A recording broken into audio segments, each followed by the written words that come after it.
tonight. A judge rules a driver's confession to using cannabis the day before a fatal collision was not forced by police. Also, final events marking the 80th anniversary of D-Day include 2 occasions in France honoring Canadians. Plus, meet these Métis twin sisters who took the top spots of the University of Saskatchewan's graduating law class. This is CBC Saskatchewan News.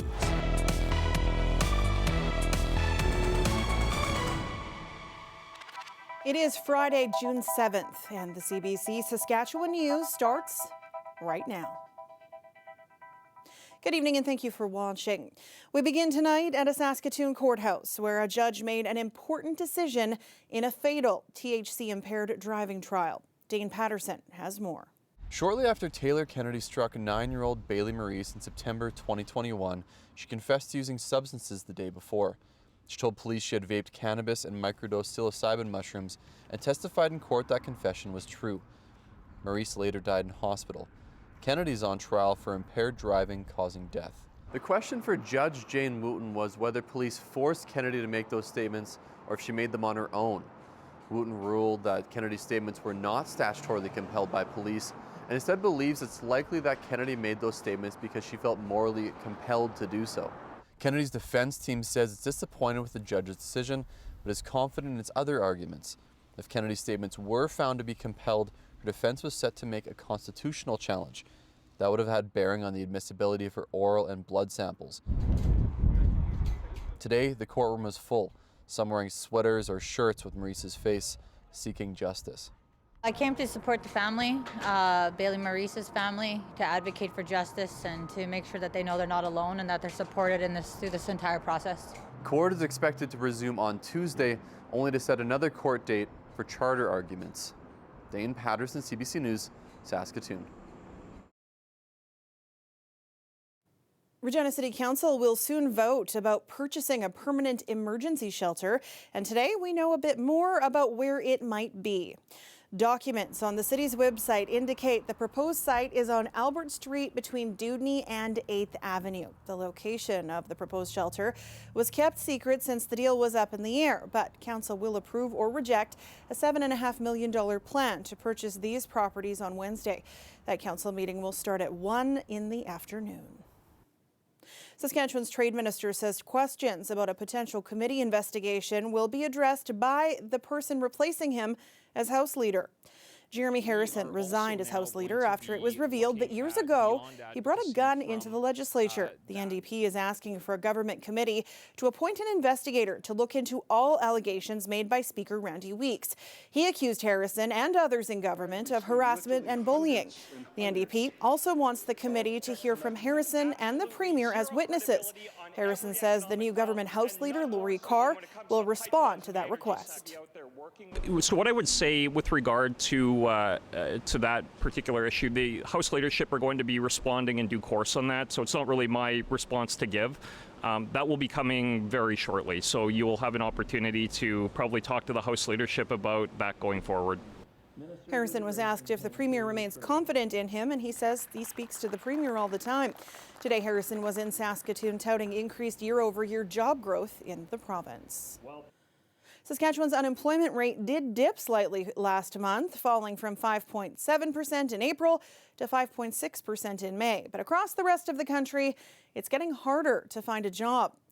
The national jobless rate now sits at 6.2%, and economists say the number of jobs being created isn't matching population growth, and that many of the 27,000 new positions were part-time and in Ontario. Their employment rate is down nearly 2% from a year ago. Saskatchewan ships items to more than 160 countries around the world. And while we are most known for food, fuel, and fertilizer, there are plenty of other products putting us on the map. And one of them might surprise you. So this is a unit that's going to the United States. You've got a vehicle that in essence is ready to save lives. Did you know that ambulances all over the world are from right here in Saskatchewan? You'll find our products in over 32 countries around the world. Australia, Saudi Arabia, Morocco, various countries within Europe.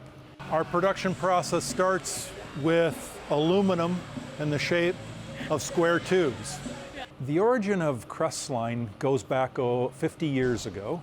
There were two individuals that had formed a company they were paramedics, and they had a vision in their profession that they could design and manufacture a better vehicle to help the patients that they were serving and to allow a more effective way as a medic to get people to health care. We have to comply with different safety related specifications that can vary across Canada and can vary from Canada to the US. I have a vehicle, an ambulance here, that is probably within a week of being out on the streets in Canada, saving lives or getting people to emergency health care facilities. It's very important work. Our vehicles are used in a semi-sterile environment. We pride ourselves in a very clean manufacturing environment for them to do their value. And most importantly, it's those people that really create the value that our customers seek. To learn more about Saskatchewan exports, listen to the latest episode of Good Question Saskatchewan. You can find it wherever you stream your podcasts. Queen City Pride is pushing back on an event being held this weekend at Mosaic Stadium. Come Together is a two-day free concert event tonight and tomorrow. It's being arranged by Gospel Fire Ministries, an evangelical organization founded by Tyrell Smith of Tisdale. Queen City Pride says it has an appalling view on the 2S LGBTQ+ community. We're upset because it is an evangelivist event that talks specifically about anti-LGBTQ events in a publicly funded space on the first day of Pride Week, right? It's an important time for us. I'm okay if they would have said it is a religious event, it is a country music, religious, you name it, but don't start attacking others. Queen City Pride has urged the organization in charge of Mosaic Stadium to cancel the event, but in a statement, Regina Exhibition Association Limited says all their facilities are available for rent by registered organizations and that all the costs are being covered by Gospel Fire Ministries. That organization did not respond to a request for comment. The Saskatchewan Roughriders are en route to Edmonton for their first regular season game tomorrow afternoon. The Giant, lining up tomorrow at right tackle, is a face new to the Riders but not to the league. Jamarcus Hardrick, or Yoshi, was a huge free agent signing for the Green and White. He left Winnipeg behind and he's already making an impact. We're still growing as a team, still learning each other, still trying to learn my teammates because my love language is different. So trying to learn my teammates as much as I can. Still get nervous, still respect the game, still respect the opponents, still can't sleep at night because got great defensive guys you're going against, and it's pro football. I really don't feel like I'm that old until I ask guys when they're born and somebody say 2000 or 2002, and I'm like, wow, I was almost in high school or was in high school, so that's when I feel old. There we go! Nickname Yoshi came from, I had a brother named Mario. Started as a joke, didn't even know he was my brother, and I fell in love with the name when I found out he was my brother. And I'm Yoshi now because he's Mario and that was my big brother. Yoshi's Yoshi, so you better be able to come ready to practice because he's going to come at you. He's got energy, juice, life, so everybody matches his intensity. Seeing him do that in practice, and he does the same things when the helmet's not on. Well, I'm very grateful to be in the Canadian Football League. I had my family up here for 10 of my years. My kids go to school half the year in Canada, half the year in the States. I'm so grateful for the exposure, for the people I've met, the relationships, and the opportunities. Just trying to be an open book, show everything I know, tell everything I know, not try to know it all, but because everyone learns different, and just because I know something doesn't mean the next person knows it. Of the season. I cannot wait. You don't know how hard it is to play silent count, and you're not looking at the DN you're going against because you're looking at the ball because it's so loud in Regina. I don't have to do that anymore, so thank you guys, and look forward to it. Well, the celebrations are starting to get underway for Pride Month in Regina, Pride Week even. Today, Queen City Pride raised the Pride flag this morning at City Hall. The theme of the Regina Pride Festival this year is We Belong, with a key focus on gender and sexually diverse youth. When we come back, we'll take you to the Pride Prom happening in Regina tonight. Stay with us.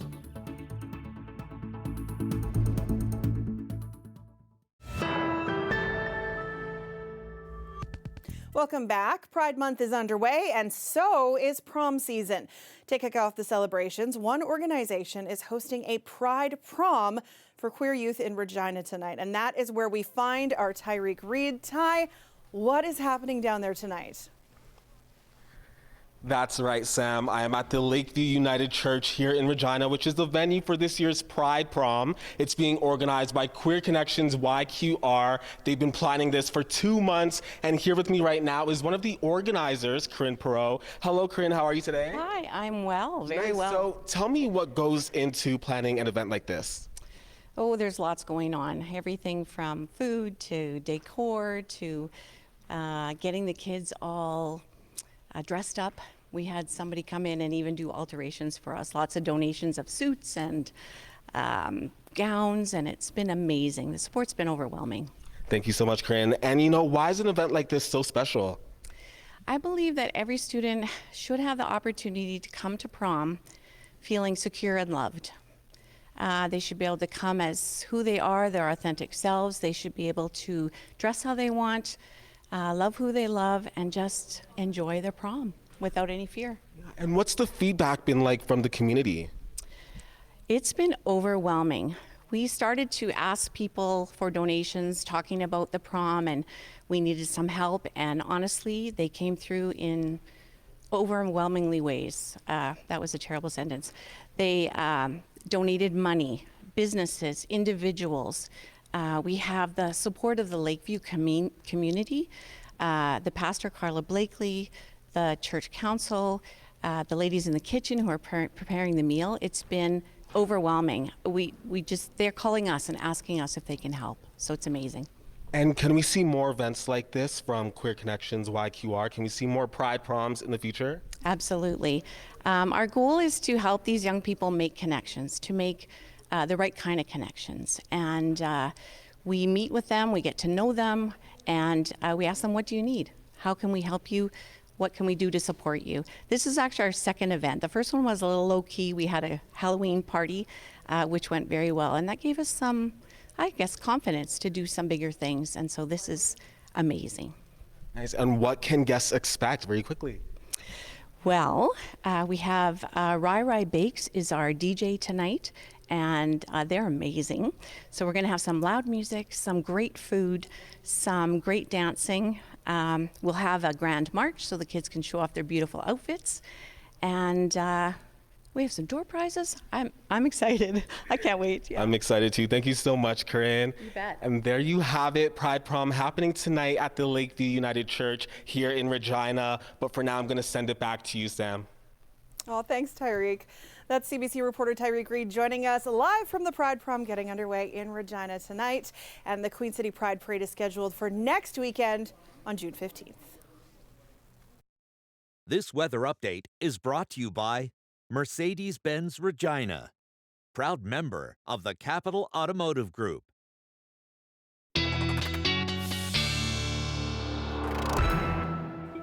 And our weather specialist, Ethan Williams, joins me now. Hopefully the weather gets the message in time for these Pride parades because, I mean, in northern Saskatchewan today, you would think it's like March. Yeah, exactly. Yeah, winter really trying to hold its grasp onto that part of the province. We've seen some snow at times overnight and through the day today in some of these locations in the north, which also picked up a lot of rain over these past about 2.5 days here. These are 60-hour rainfall totals up until 10 o'clock this morning. Highest amounts in the Collins Bay and Wollaston Lake area, nearly 60 millimeters of rain being picked up there. Kind of a swath south of 30 to 35 millimeters from Uranium City down to South End, and even not bad amounts around Buffalo Narrows and La Loche, 20 millimeters or so. The snow, by and large, has come to an end. You can still see little pockets of it here on radar, but it's mostly rainfall now, and that is starting to shift its way southward a bit. We're starting to pick that up just north of Saskatoon, and in southern Saskatchewan, some pop-up showers and even a few rumbles of thunder this afternoon too. And it has still been quite windy, especially it was central Saskatchewan's turn today to get some gusts near 70 at times, but thankfully we didn't see those gusts near 90 like we did the last couple of days in the south. Temperatures, as you can see here, still quite cold in northern Saskatchewan, only into those single digits, but in the sunshine in south and central, we're into those mid-teens, even 20 degrees. But things going to stay unsettled for the weekend. That rain going to shift southward overnight tonight. Saskatoon and central regions getting some showers here and there. Regina and the south will start sunny tomorrow, and then that shifts our way. A chance of showers for us and really throughout the province tomorrow as that cold air sinks southward as well. High pressure is going to clear out far northern Saskatchewan for Sunday, but it'll still be unsettled in central regions. We get a bit of clearing in the south before our next system moves through early into Monday morning. This system could be a little bit further south. The models aren't quite lining up on this, but nonetheless, I think we'll get something from this before things clear out for Tuesday. Highest amounts will probably be in the 15 to 25 millimeter range if that comes to fruition, and that'll be in Regina and southeastern sections of the province, but could be as little as maybe only 5 to 10 millimeters depending on where that system lands. But much less windy over these next couple of days, especially as high pressure starts to take hold on Sunday. Winds nearly calm in some parts of the province. So for Regina, as I mentioned, a little bit cooler tomorrow with the chance of showers and some breezy conditions. Nice for Sunday before that system rolls through. I've put about 10 millimeters as an average for now, and then things quickly improving heading into next week as the wind returns with a little bit of a vengeance. Saskatoon, that's about 10 degrees below normal for you tomorrow under some showers. Chance of showers Sunday, and then Monday again. You might just catch the edge of that system, which at the most will bring maybe 2 to 4, maybe 5 millimeters, but then things quickly improving as we head into next week with temperatures into the 20s. And yes, the wind does return, Sam, but for now, we're just going to focus on the sunshine and nice temperatures. With a vengeance? The wind returns with a vengeance? Not as much as this week. I liked your magical wand earlier in the week. It's trying to do its work, I promise. Thanks, Ethan. You're welcome. Giant pandas dined out on some tasty treats to kick off the annual Dragon Boat Festival at a zoo in southern China. Rice dumplings on a dragon boat shaped plate made of bamboo with carrots and fruit. Local school kids pitched in to help prepare the treats. The zoo is home to the world's only triplet set of giant pandas. Oh, they're cute. We'll be back after the break.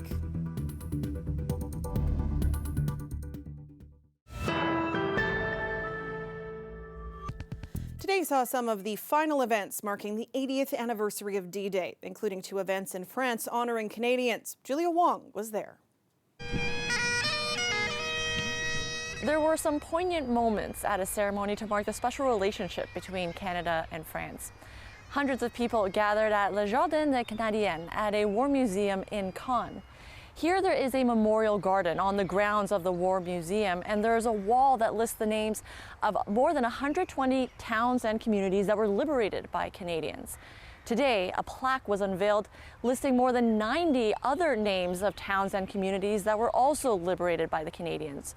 You could really get a sense of the gratitude and appreciation from those here in the crowd, and you could see that as the mayors of those new towns and communities on that plaque laid roses at the memorial garden.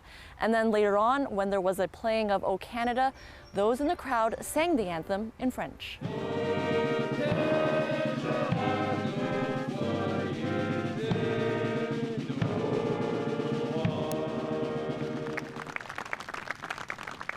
Earlier today, there was a round of applause as 10 Second World War veterans arrived at the Bretteville-sur-Lez War Cemetery.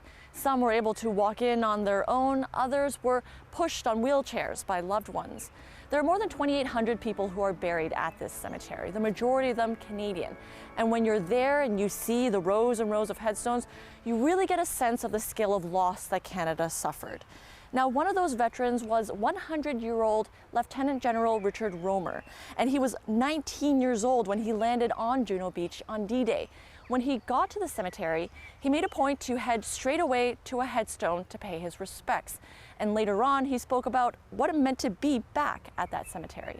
All of the people here who are as old as I and as veterans are here for the purpose of remembering their comrades who are in this graveyard. I have several. It's a long time ago, but it's important for people like me to attempt to come and pay respects to them. The group of veterans have one more event on Saturday, and then they fly back to Canada on Sunday. Julia Wong, CBC News, Caen, France.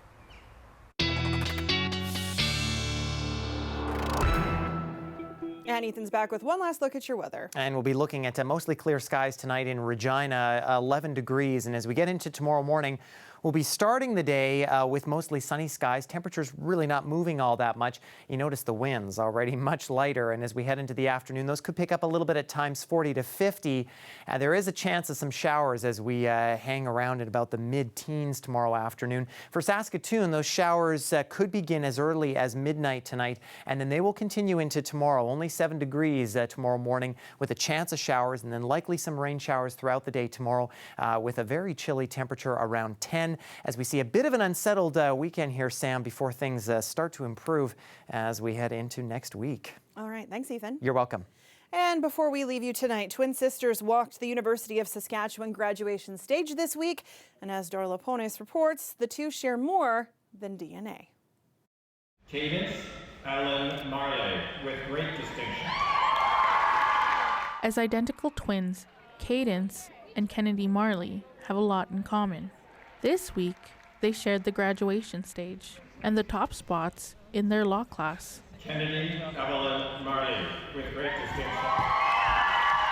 Between the two of them, they earned the Law Society of Saskatchewan's gold and silver medals for academic achievement. Somebody had to get the gold, somebody had to get the silver. It could have been either way. We would have been happy either way. There wasn't a moment where Cadence did better in a class than I did where I was upset about it. It was always just very exciting, and we always just celebrated it together. They've been neck and neck their whole lives. I was born first. Yeah. Kennedy was born first by about 4 minutes. Yeah. The sisters had their eye on becoming doctors when they started university in the science program. But they both made the decision to go into law and soon discovered that they could excel. I think I calculated mine. It was about an 86% average, which in law school is kind of the equivalent. Mine was like an 88. Yours must have been higher. Maybe it was higher. It was somewhere in the high 80s to low 90s. Yeah.